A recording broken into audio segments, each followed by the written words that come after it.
And we're live.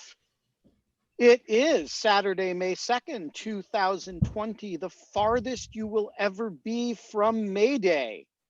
Boris Johnson has given his new son a middle name named after two of the doctors who saved him from coronavirus. That's actually kind of sweet. Good. That's such good. I had exactly the opposite reaction. I was going to say that's such good spin. Kim Jong-un has resurfaced, state media says, although no outside media have managed to confirm that he visited a factory on Friday, but they released lots of photographs. And Kate, we have murder hornets. Yeah, apparently, according to the New York Times, 2-inch long Asian giant hornet species known as the murder hornet was sighted in Washington, and they have arrived again and are back and capable of killing humans. Their venom and stinger make for an excruciating combination that victims have likened to hot metal driving into their skin. And I love true crime, and I kind of like insects, but I really hate this. This sounds awful. Yeah, I mean, I just want to say, I think like just what we needed. We've had this, we have a plague. We have a plague of locusts, and now we have an invasive murder hornet species. No, you are not allowed to have fun anymore. But in lieu of fun, we have Yascha Mounk, who is camped out at the cabin in the woods with baby Cannon. Yascha, welcome to In Lieu of Fun properly this time. Thank you very much. It's I've been enjoying the cabin. Today the sun is out. Everybody can see the beautiful background here. Thanks for having me. Yascha, you were like, we got yelled at last Sunday by a very cranky commentator on YouTube who was very upset that we improperly that we squandered our time with you on the show. Yeah. And so today people are gonna get more of me than they've bargained for. So there you go. You're making up for it right now. To that very cranky commentator, Yascha was an impromptu guest last week, but this week he is the proper guest. So last week we did focus on the actual guest, Sarah Longwell, but today Yascha is here in his own right. So Yascha, I want to start with a question, a comparative political response to COVID-19 question. You are a native of Germany. You went to school in the UK. You live here. You have a house in Italy. How do you understand the leadership and outcome differences between these various countries in terms of COVID-19? Well, I mean, since you made it biographical, I guess I was born in a place that has had a very functional response. I went to college in a place that had a reasonably dysfunctional response, and now I'm a proud citizen of a country that is screwing up bigly. So I'm a little you're on the steep decline. On the bigly decline, yeah. No, look, I mean, I think all governments have failed to some extent. No government was really prepared for what we're facing. Every government was far too slow in responding. That was true in Germany as well. I remember having a Twitter exchange, also colloquially known as a shouting match, with a German government minister in early March who was saying, "We've only just had the first death from corona. This is all not so bad. It's kind of like the flu. Why are you guys worried?" That's a German government minister who's not from an extremist party, who's not, a populist or anything like that, but who clearly did not understand the stakes even at a very late stage. So the German government was late in responding. But once they understood what the stakes were, they've had sensible political leadership. Angela Merkel is a unifier by instinct. She tries to unify the country. She's been very sensible in her response to it. The country has managed to ramp up its testing very quickly, so we actually have a much better sense of what's going on, and is now at a stage where we're really on the downward trend of the disease, and we can they can start to open up the economy, open up schools to some extent. There are fears that will shoot back up to R0 being over 1, which is to say, to the incidence of a disease spreading again. So I don't think that the situation is by any means solved in Germany, but it is much, much better than 2 other countries. So second country you asked about, I mean, I know you always start with Boris Johnson, so you will know about that. Boris Johnson was in a hospital in the beginning of March shaking hands with COVID-19 patients. He, was consistently downplaying the seriousness of the disease. By the way, a popular talking point on the left of the United States is that the US is dealing particularly badly with this because of our healthcare system. I think there's some merits to that claim. But of course, the single payer system in Britain has not performed very well at all either. It has very limited capacity, and the death rates for people have been shockingly high. So Britain has been more sensible than the United States, less erratic than the United States. I believe at this point a significantly lower death toll per capita than the United States. I'm not entirely sure on that, but it has been far from good. And then the United States, of course, we should be able to master this very, very well. When my university, Johns Hopkins, did a study of the preparedness of global health systems a couple of years ago, they put the United States right on top because we have excellent scientists, we have a lot of state capacity, we have a lot of hospitals, we have a lot of ICU beds. But frankly, the federal government has, veered in its response in a crazy way and essentially given up on putting in place the kind of test, trace, and quarantine regime that we need in order to get out of this in a sensible way. And so, I'm despairing about what's going on in the States right now. When you say you're despairing, one of the weird things about the States relative to all other countries, save Canada, is the relatively high degree to which states will be very different from one another. And I don't have the impression that Saxony and, Bavaria are implementing, despite the sort of formalism of the German Federated Republic, I don't have the impression that, in fact, those decisions are being made at the state level. But the difference between, Arkansas and California is immense. And so I'm interested for your thoughts on sort of comparative European versus American federalism here. Is the right comparison between the United States and Germany, or is the right comparison between the United States and the EU? And then you have as much, diversity within the EU as, that actually describes something like the diversity of response within the United States, with the important proviso, of course, that Donald Trump has no analog in the EU. Right. Well, let me think through this. I mean, first of all, it's true that the United States is actually a much more federal country than Germany. And Germans think of themselves as a very federal country, and when they hear that the United States is a federal country, and they think it's similar. But they vastly underestimate the extent of political difference you have between US states. So the idea that most people who are in jail have been sentenced according to state criminal laws, the idea that you have a death penalty in some US states but not in other US states, is very, very alien to Germans and to Europeans more broadly. No European country has that amount of decentralized power. The same about the welfare state. I mean, Massachusetts has a welfare state that's actually substantially similar to European countries in many ways. Mississippi has a much, much, much less substantial welfare state. That's not something that Europeans sort of instinctively understand. It's much more extreme than what we have, certainly in Germany.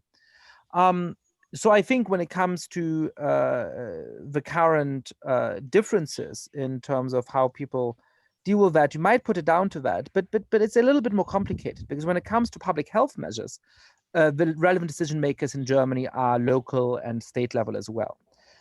So for a while there was, a football match that was going to be played in Berlin, and the chancellor implored the government of Berlin to cancel it, but it was not in her gift to cancel it. She had to rely on the mayor of Berlin in order to do that. so there is sort of the same coordination problem.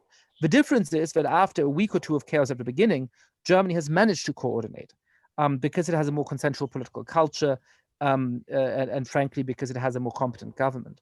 What we're seeing in the United States is just a complete lack of that coordination, and a lack of the federal government at trying to lead the country. I think if Donald Trump was a very different kind of president, and if he made it very clear what he thinks states should do, and try to do that in a way that bridges partisanship, you might have gotten a much more consistent set of actions from different US states. Now, my fear is, here's the reason why the analogy to the EU doesn't hold, which is that for all of the power of the EU, nation states are way more powerful than the European Union. They have more financial resources, they have the public health authorities, they have the army, they have all of the kinds of things you need in order to actually have a sensible response.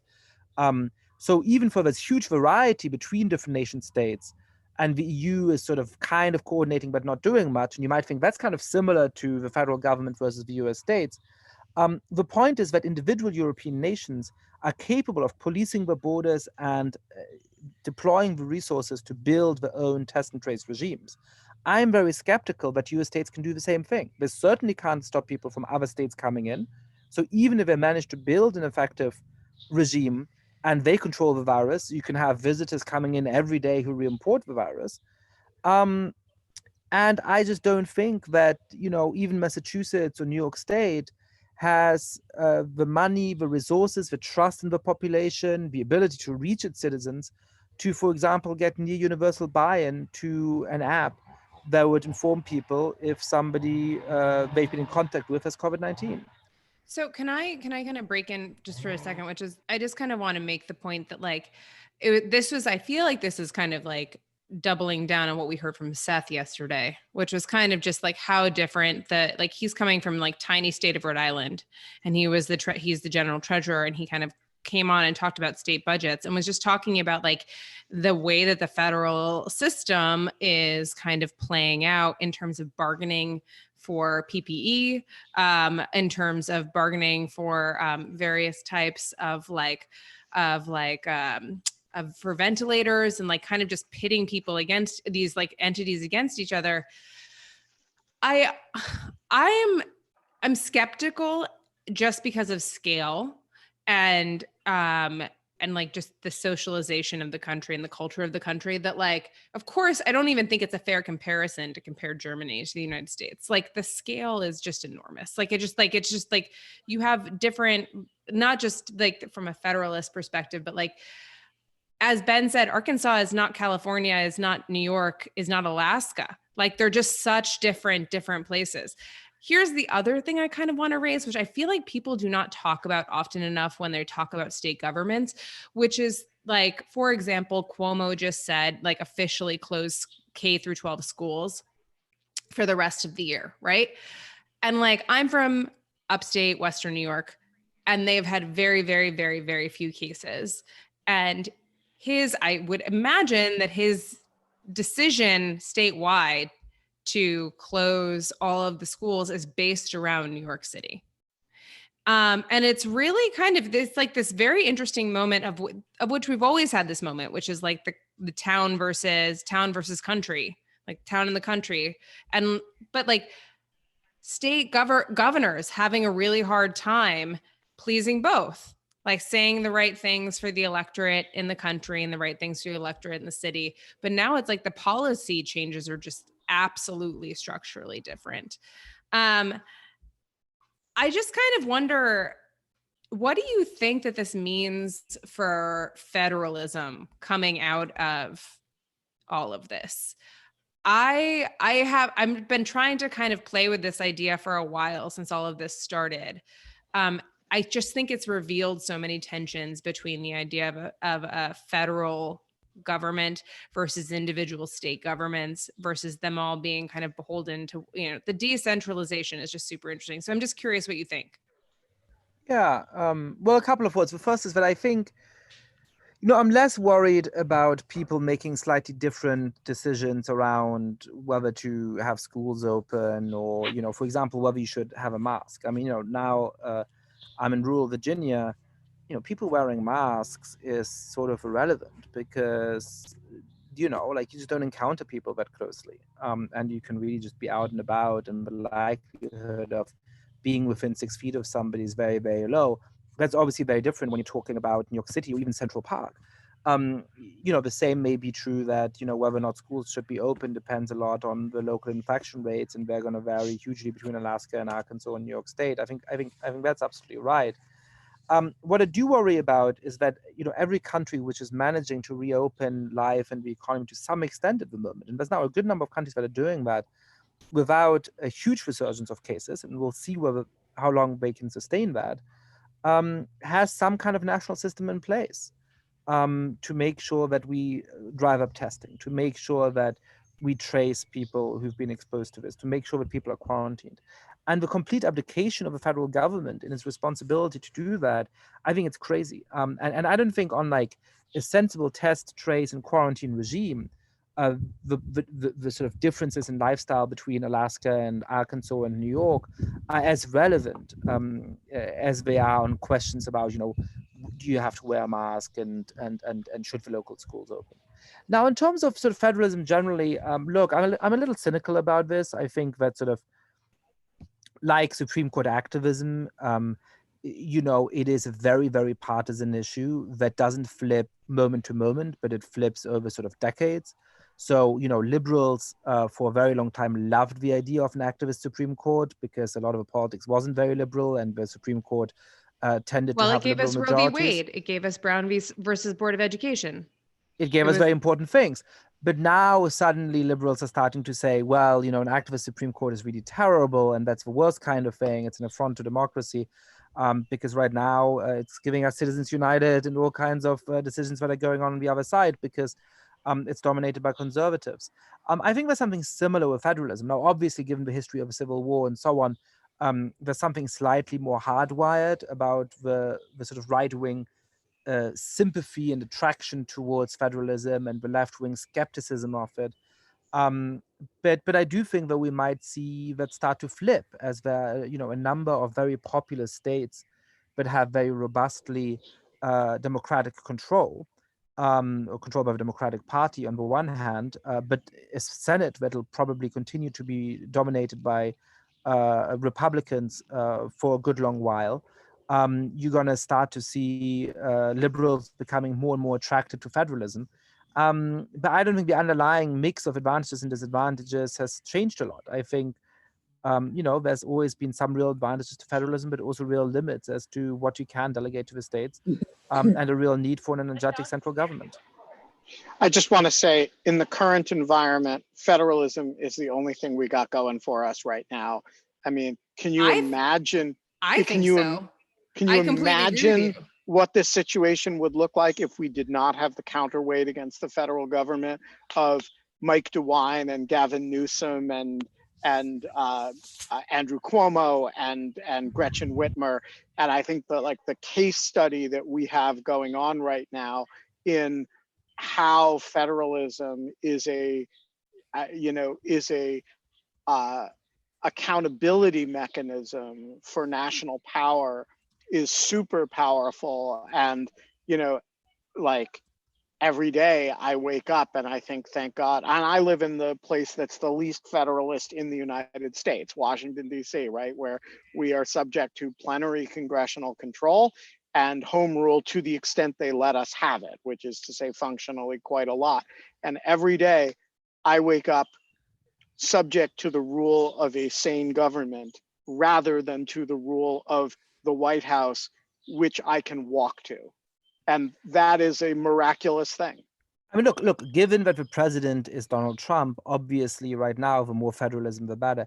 I do think that's a slightly short-termist way of thinking about it. I think. Can we also just say I've always been so confused by the term federalism because it sounds like in my mind, I know it's a federation of states, but it always federal, the feds always meant the national government. And it so I've always the opposite in Canada. And it means yeah. And it's the most confusing term. And I actually am kind of maybe when you when we say about this is so good for federalism, but what is the point of having like, what is the federal government, what is the national government given us lately, is I guess kind of also like how I'm feeling coming out of this. I just don't know how. Gave us Give us Obamacare and drone Obamacare. strikes. Yeah, well, right. But that's great. Thank you, Ben. Killed a lot of terrorists. All right. Speaking of Canada, I want to introduce and get introduced to a very cool person who is joining us, I believe, though I'm not sure, from Montreal. And Pauline Brock is probably our most faithful viewer. She is on every day on In Lieu of Fun. This is the first time she has ever posed a question. And so I want to ask Pauline Brock, who the heck are you? Am I muted or unmuted? You're unmuted. We hear you loud and clear. Oh, I'm okay. I'm just a grandmother in Montreal. I'm addicted to the internet. I'm addicted to politics, and that's it. Excellent. And are you I take from your question that you're Jewish. So are you part of that legendary Montreal Jewish Anglo community that's pre-76? Yeah, I guess so. Although I don't really have much in common with them. I just answered on the census, Pauline, all of my extended relatives, I don't even know if this counts, but all I know about my extended relatives on my maternal grandfather's side, they all came from French Canada, which I I think explains a little bit of my weirdness. And I'm very proud of that. Yeah, we have very distinctive politics here, but generally I like the French people, the French Canadians. Most of my contemporaries would probably disagree with that, but I find them to be very, in day-to-day personal encounters, they're very civilized. They're very nice, friendly people. They're not weird at all, except, well, for their politics, but that's something else. So what's your question? My question has to do with Jews and how a Jewish person can be racist, can not want immigration like Stephen Miller, can come out with things saying, oh, this isn't the country I grew up in. And it's all the populist stuff. How can a Jewish person who grew up like under the shadow of the Holocaust, and that's exactly how we got that thing, how can a Jewish person hold these views? I've never understood that. And Yascha was the only one who was able to explain to me about the Irish backstop. So I'm hoping he can work some magic with this too. I've forgotten everything about the Irish backstop, so don't ask me to explain that again. Was from one of your podcasts. I never understood it until I listened to that. Yeah, gotcha. I mean, it's thanks for speaking up finally, and do it again soon. Okay. So Yascha, like, what is this? Like, I think like Pauline's question gets to something deep, which is if there was one community that was consistently opposed to authoritarian populism historically, it is the Jewish community. And now we have, the Likud party in Israel has sort of gone all in for it. The Orthodox community in the United States is pretty Trumpy, although in a very transactional sort of way. And the broader Jewish community's outrage about Hungary and Poland is not quite what you would expect it to be. And so I'm interested in you're the great theoretician of democratic deconsolidation. What's going on with the Jews? Well, let me take a very long run up to this, which is that first of all, I think I recognize Pauline from my Twitter feed. I posed a question this morning. I was doing a TV hit in Britain on the sort of main evening news, and my hair is sort of quarantine chaotic. My hair is always chaotic, but it was particularly chaotic today. And I was wondering, should I shave it all off? Should I, should I try and have a sensible haircut, or do I just own the crazy? And I believe it was Pauline who wrote under that poll, which, by the way, was heavily for Own the Crazy. So this is now part of my brand. There you go. She said it would break her heart if I shaved off the hair, which swayed me. So I did not expect to be united with Pauline here in lieu of fun. But and that was an excellent question. So look, I mean, the first thing to say, slightly in defense of the Jews, is that Jews have always been heavily democratic voting in the United States, and they continue to be as heavily democratic voting now as they have been in the past. There's always this question about whether Jews are going to start voting more Republican, in part because they do better socioeconomically than the middle of a population, in part because there are some obvious tensions between different parts of a democratic coalition. So Muslims are heavily democratic, Jews are heavily democratic for obvious reasons. There are some conflicts between Jews and Muslims, even in this country. And so there's always this question of whether Jews are going to start voting on the right. And that hasn't happened, right? I mean, Jews continue to be, I think with like some exceptions of very small religious groups, the most overwhelming democratic religious group in the United States. And so this is not true of most Jews.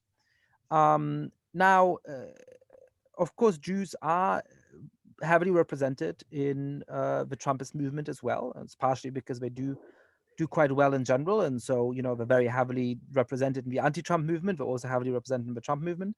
They're very heavily overrepresented, by the way, in the people who were on the Republican side, on the conservative side, but who couldn't stomach Trump. So if you think of some of the bravest voices that have spoken up over the last years that you could have expected to be on Trump's side, but who've actually taken a very principled line, there's been a lot of Jews among them. But Pauline is absolutely right. There are people, including obviously Steve Miller and many others, who are going right along with a Trumpist project. And I think the answer to that is very, very simple, which is that every community, every religious group, every ethnicity, every culture is capable of racial and religious hatred. I think right now in the United States, there are people who want to emphasize the structural nature of racism. And I think there is a structural element to racism, but we want to say racism is exclusively structural. And therefore, the only people who can be racist are whites, and they can only be racist towards non-whites.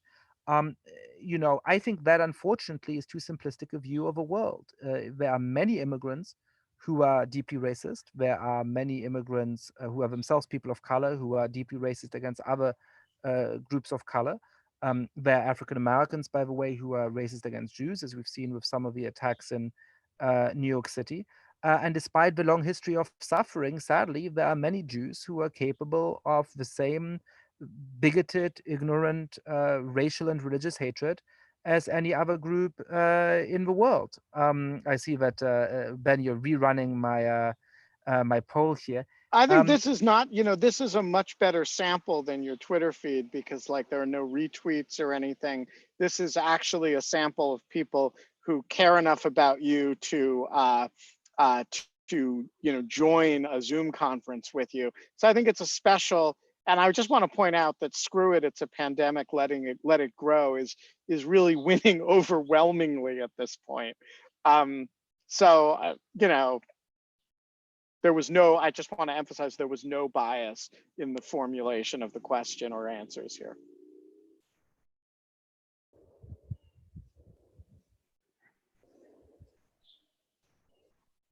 Are you still there? I'm still there. Yeah, I finished my point, but we can, I can go on, or we can discuss my hair.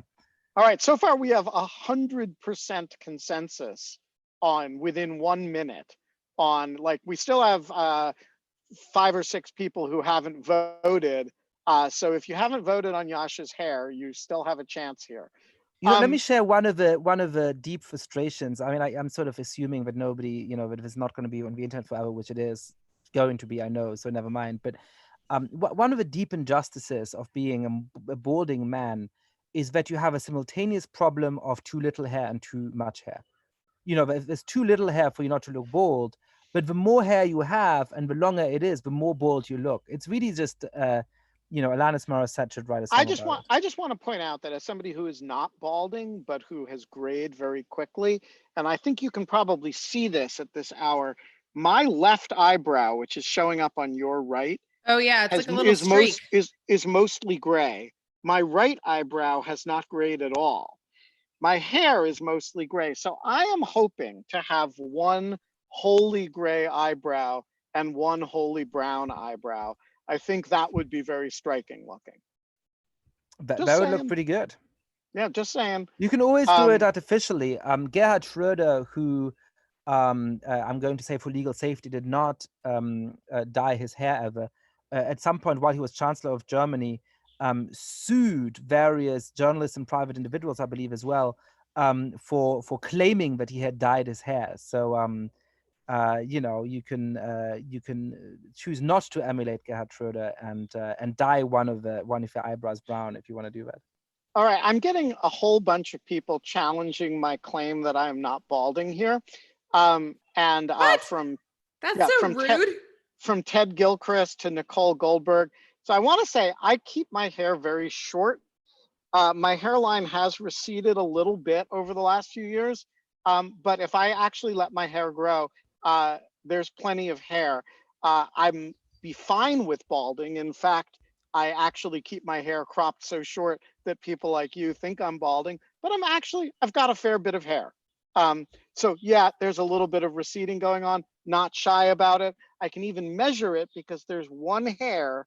Thank you, Nicole. There's plenty of hair to do a comb over, but I am confident enough in my hairline that I don't do that, you see? Anyway, all right. Meanwhile, enough about hair, guys. Let's ask Yascha some questions about democratic deconsolidation.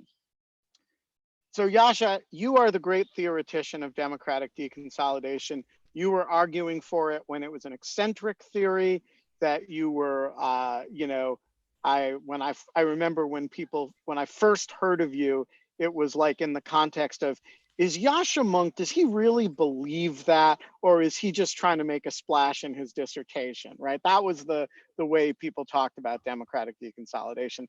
Now everybody believes in democratic deconsolidation.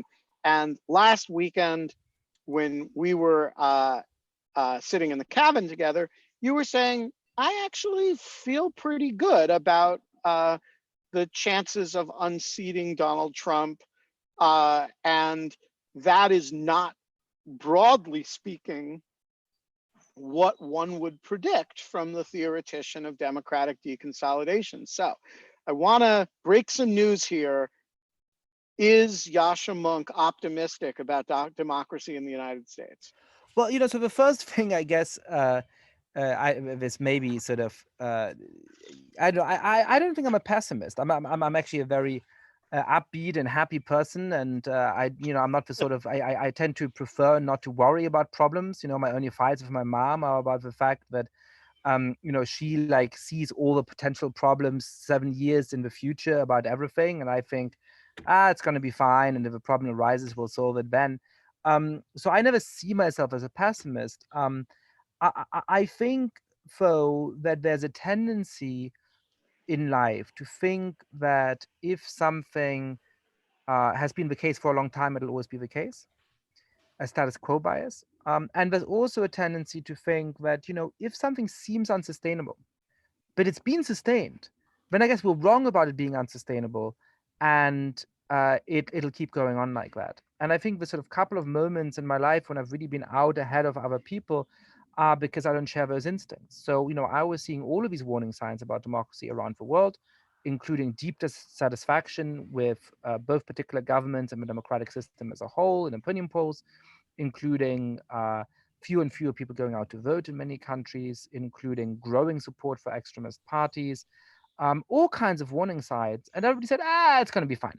And I thought, well, what if it's not? What if we actually take those warning signs seriously? And that's how I came onto sort of the idea of democratic deconsolidation earlier than others. I mean, in a similar way, I think I was out a little bit ahead, not that much ahead, but a little bit ahead of other people in taking COVID-19 very seriously, and read that article about canceling everything.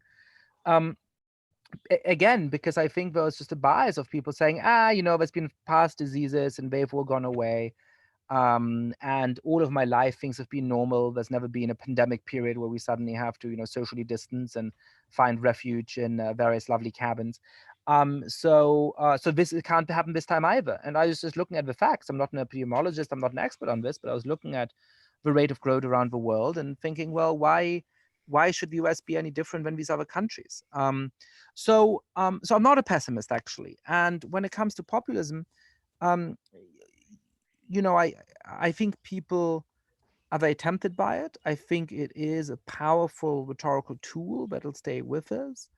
But I also think that when people are actually exposed to populist governments for long enough, and particularly when all of the abstract warnings that people like me make about it, saying that it's going to really impact the lives of ordinary people if we have a government that doesn't respect experts, that captures independent institutions, that politicizes everything, that's incompetent.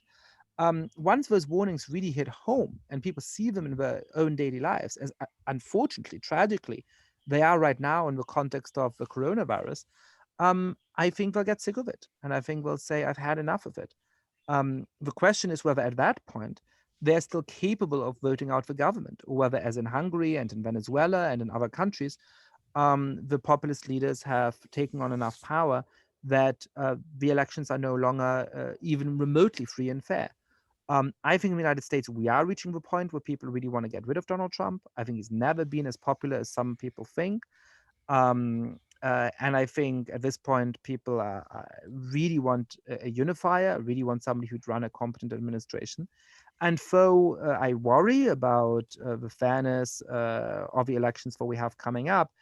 I think that they're clearly going to be sufficiently free and fair that if Democrats win a huge landslide victory, Donald Trump will duly leave the White House. And I think the chances of that are higher right now than they've been at any point in the last 3 or 4 years. I hope you're right. I'm not saying, by the way, just to be clear, I'm not saying this is guaranteed at all. It's absolutely possible that Donald Trump will win. But I think that the reasons for hope are higher than they've been in the last 3 or 4 years. Sorry. And how do you assess the person of Joe Biden in that regard? I mean, I can argue this both ways, right? Which is to unseat a charismatic incumbent, you actually need a charismatic challenger. I could also argue, and I think I may believe, that actually the sort of Warren Harding return to normalcy,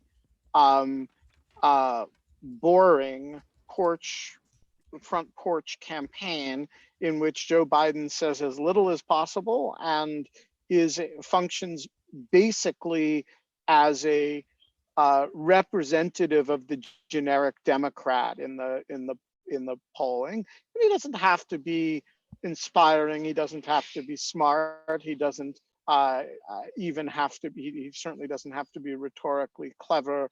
He doesn't have to have a vision except not Trump, and kind of back to normal, is actually somewhere close to ideal in terms of what people want. And so if you were thinking of the prototypical, the sort of perfect way to run against the declining popularity authoritarian populist at the point at which he's, you still have the democratic institutions to do it, but he's not, but he's past he's ebbing in the excitement that he induces, and people are kind of getting the message. Which do you prefer? Do you prefer a figure that's exciting in his own right, or is the basic message the return to a status quo ante that was decent and reasonable? Look, I mean, if I could, run Barack Obama 2008, over and over in every election in every country, I would, but the problem with Barack Obama in 2008 is, as one statesman I know puts it, but he's a non-transferable asset.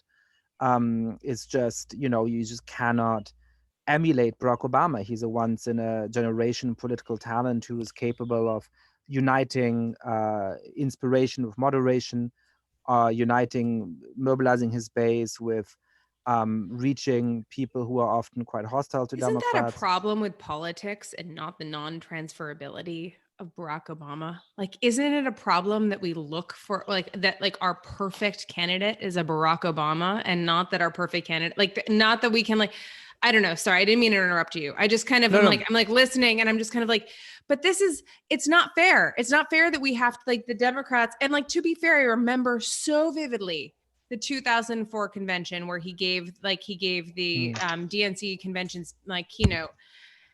And my friend at the time, who was a Dem, I'm not going to say operative anymore, but like a Dem worker. And he was like, this person will never be elected ever. His middle name is Hussein. This person will never be elected. He's Black.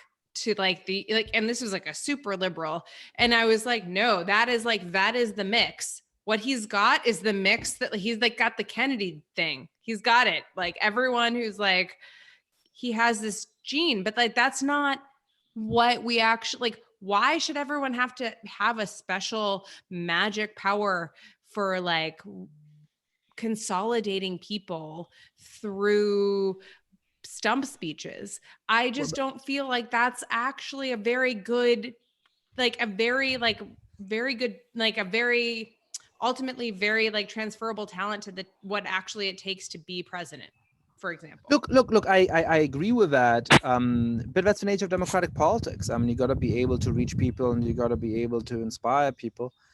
And you got to be able to build that coalition. There's different ways of doing that, but incredible charisma, as Barack Obama had, paired with very shrewd strategic choices, we should say, is one way of doing that. But actually, in a way, though, is the long way around to the answer to Ben's question, which is that I think Joe Biden may be capable of actually, I'm going to be super optimistic here for a moment, winning a bigger landslide victory than Barack Obama in 2008.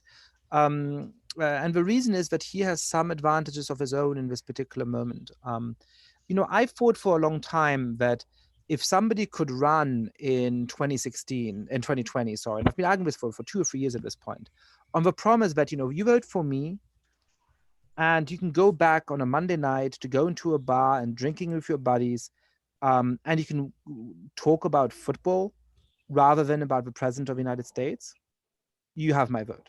I think, so the candidate who actually ran on something like that was Michael Bennet from Colorado, who made the campaign promise, if you elect me, I promise you won't have to think about the president for 2 weeks at a time.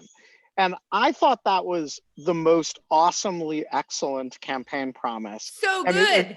And it so achieved great. I may or may not have talked to him at some point. That's hilarious. I love that. I mean, it's just like, it's but look, it's hard to break through for a moderate candidate with middling name recognition. I like Michael Bennet very, very much.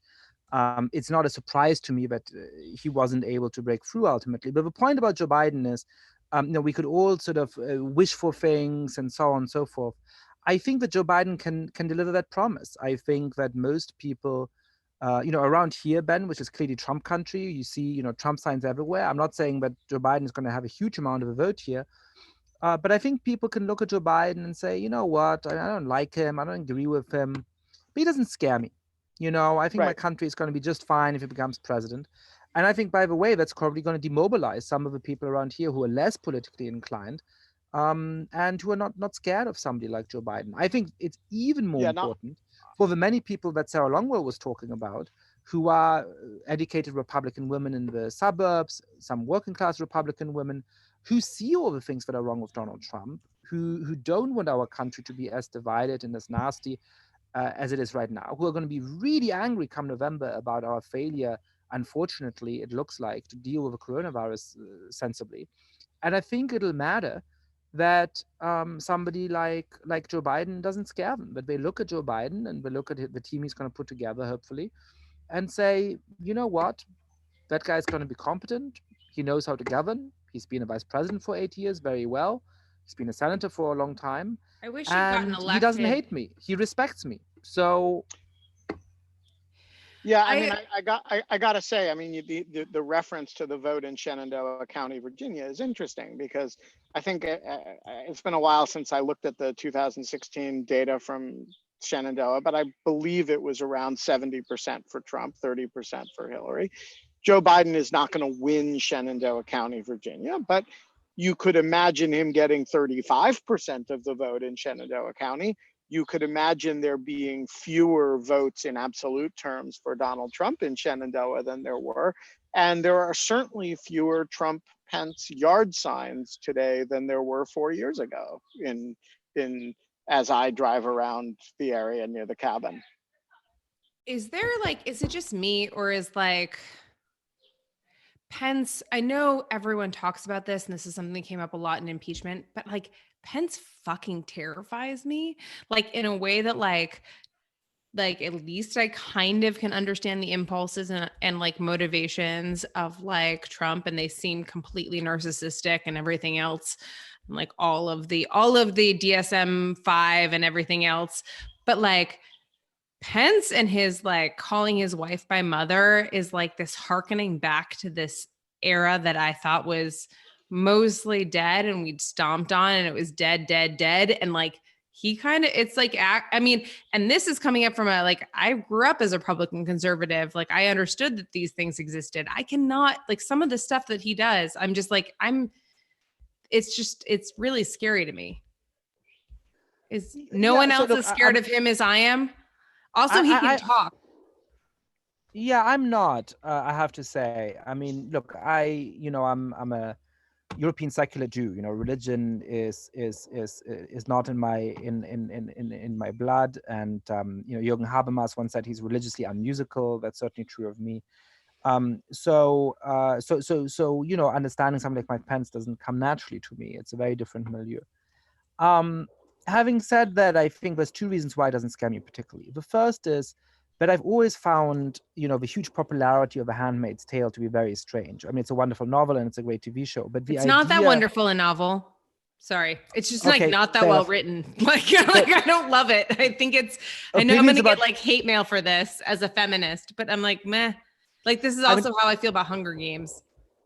Right. So opinions about Margaret Atwood aside, we'll leave it aside. But it's just the idea that that's where the United States is headed was always absurd to me. I mean, the United States is not a Ned Flanders kind of country. Ned Flanders is in the United States, but the United States is not going to be that. And I can see how perhaps in, the first term of George W. Bush, that, you could have had that fear as liberals and so on.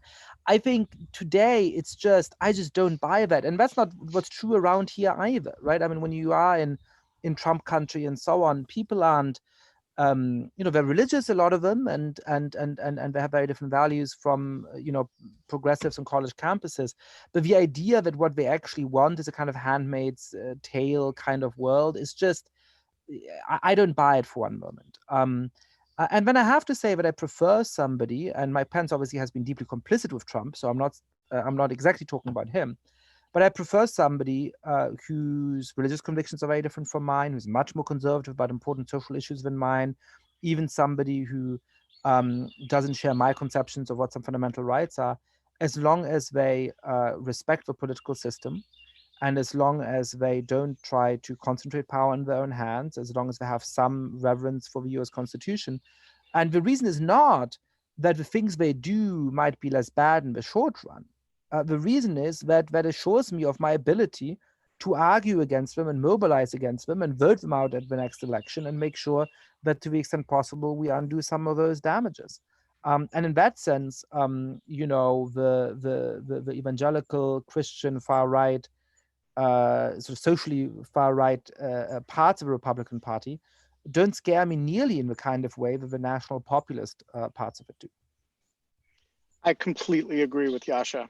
I feel like Mike Pence is a species of conservative that has existed my entire life in roughly the same proportion.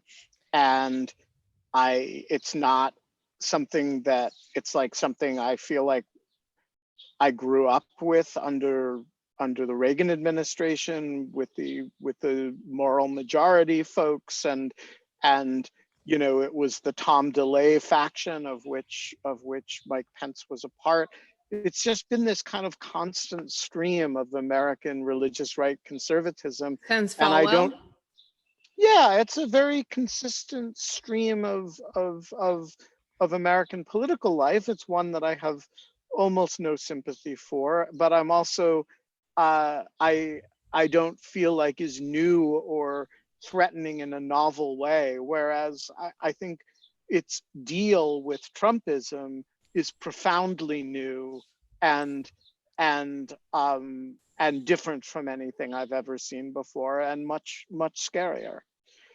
Could I just, So, I just want to address 2 points that people made in the questions, because I want to acknowledge them. The first, that somebody is saying that US deaths per million so far under 200, in the UK is over 400. I haven't looked that up myself, but if that's right, then I was certainly wrong about the comparative death rates earlier.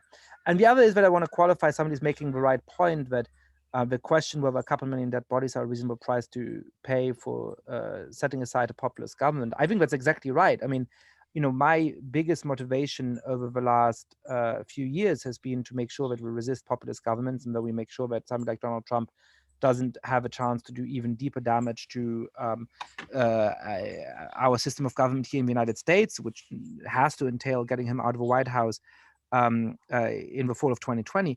But a lot of the reason for that was that I really feared the kind of terrible impact he could have on the lives of ordinary people. And right now in this pandemic, we are seeing an existential moment in which literally our decisions will determine whether hundreds of thousands and perhaps millions live or die. So I am hoping to the bottom of my heart that the federal government manages to mount an effective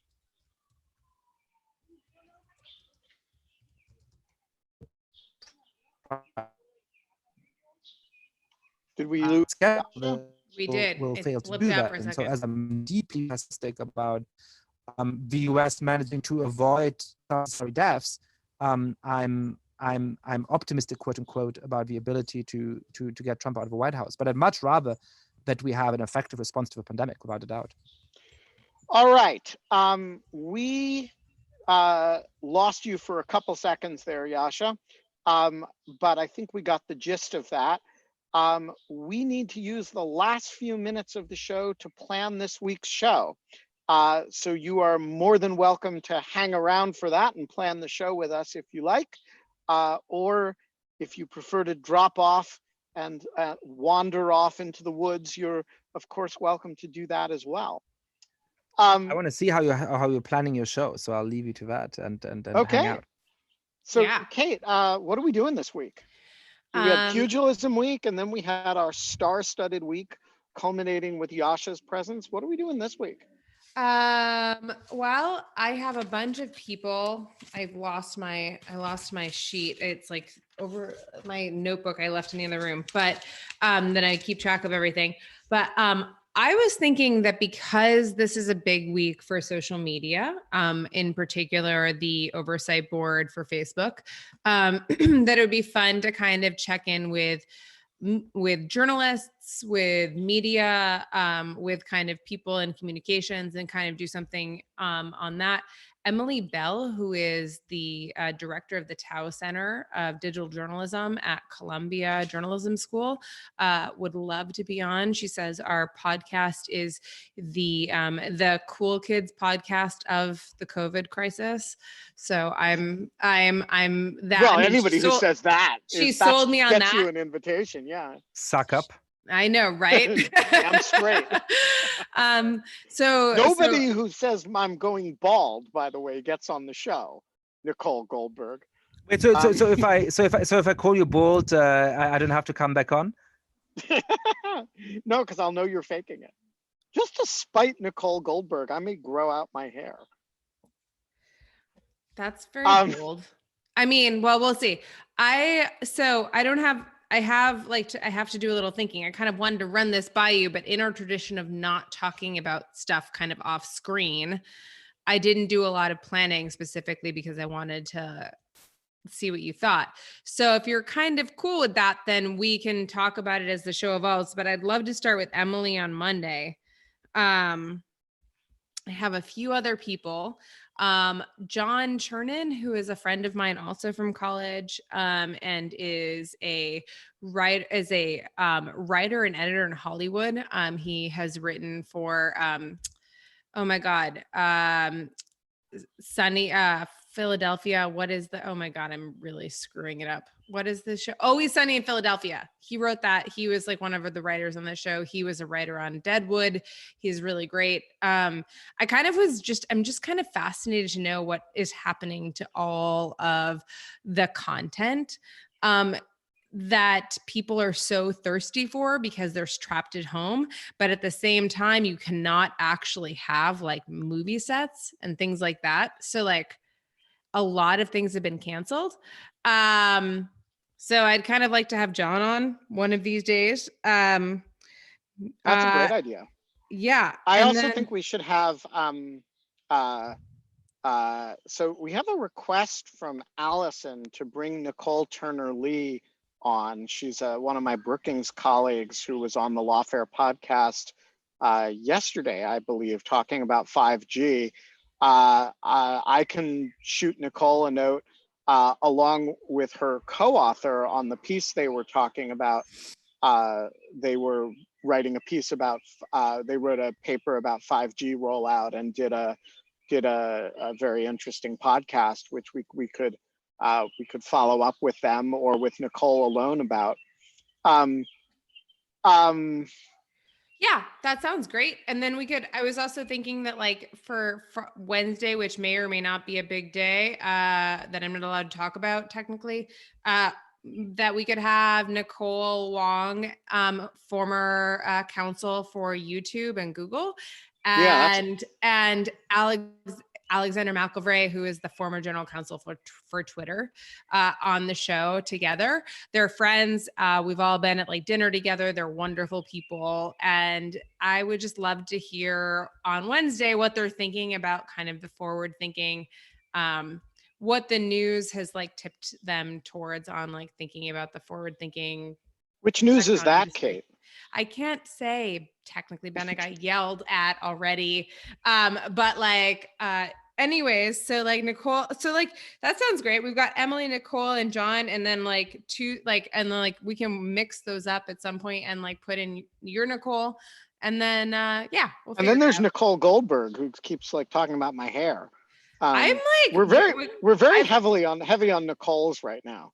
We're very heavy on Nicole's. Is that like an 80s name? What are the name? I feel like there were 80s names. Like, and then there were like, I swear to God, I'm like starting to work with all of these women who like, I am certain that I would have babysat them at some point because they're all named like Mackenzie and Kendall and Ford and like all of these types of like names. And I'm just like, those aren't names.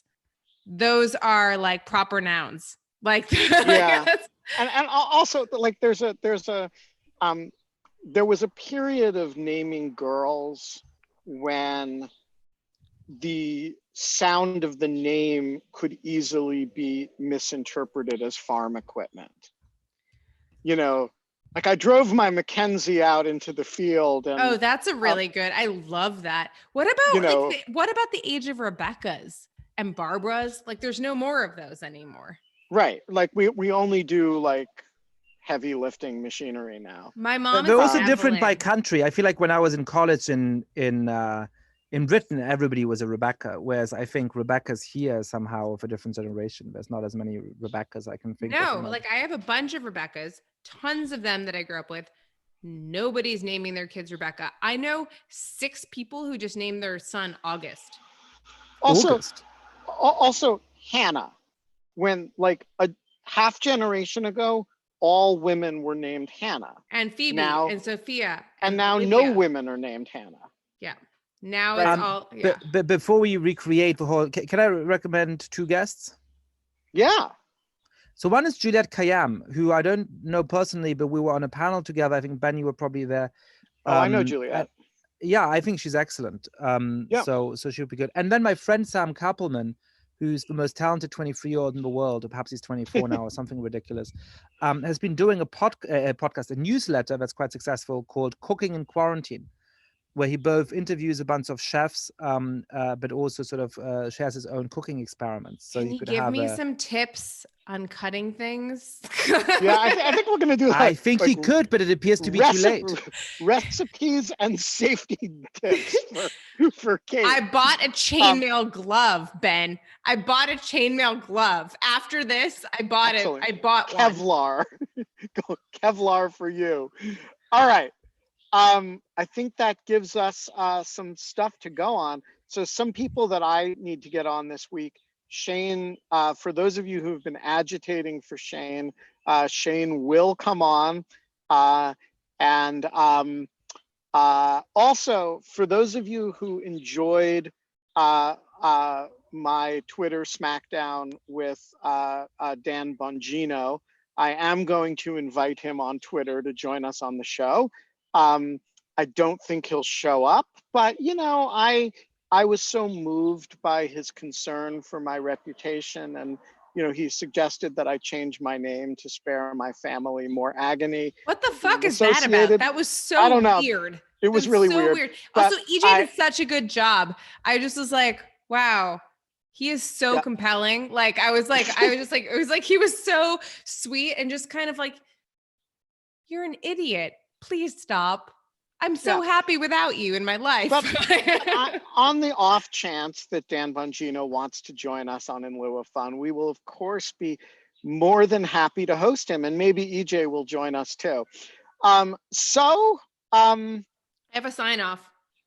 You have a sign off? Go for it. I am rethinking it, but I do think it might still be, I think it's even more my mantra than it's ever been before. But in light of COVID-19, keep your friends close and your enemies closer. It's like I Breathe think our on mantra them. for today. Yeah, it's nice. But like I say this also, you know, treat every day as though it were your last, and one day you'll be right. Yeah. Oh, yes. Whoa, that's a good. You're not allowed to outdo me with mantras. You already do the intro, but also your intro is way better than my intro would be. I appreciate you just like taking that over. No, you should take it over anytime. Oh, I don't want to do the intro. Like but are you gonna add every day a little murder hornet section to the intro? Yeah, that sounds fun. Okay. All right. Murder hornets are like, or murder we're down hornets, with, or maybe it'd just be like something from like something weird in the natural world. That sounds fun. Yeah, or just something please, no more murder hornets. No murder hornets. No murder hornets. Maybe it'll be good news, Ben. Maybe I'll also include good news, like penguins photographed hugging each other in Antarctica. I'm just warning you all. I'm going to drop Kim Jong-un as soon as we know for sure he's alive, because I don't actually believe in joking about the North Koreans. I hate him. Like he's loathsome, and I find North Korea humor pretty offensive. But since we were doing a Boris Johnson death watch, that it turned into a general kind of running commentary on what Boris is up to. It kind of made sense. I still like the Boris Johnson watch, though. I'm fine with that. Yeah, no, but Bojo he's good comedy. He and I have one big thing in common, only one, which is that we have both fallen into the Thames. I as a 7-year-old child, and he as the mayor of London. Is that true? I didn't know yes, it is true. Yeah, I fell into the Thames in Oxford, and I am not ashamed to admit it, however much my hair might be receding. Okay, on that note. Whatever. Ben, I'm not just saying this because I'm your friend, but I don't think that you're balding. And actually, I think that like every time I've ever seen you, I'm always shocked that like, I'm like, oh, like that is a great shock of gray hair. I am comfortable with my hair. I'm actually just feigning this for Nicole's amusement. Not that I've ever met.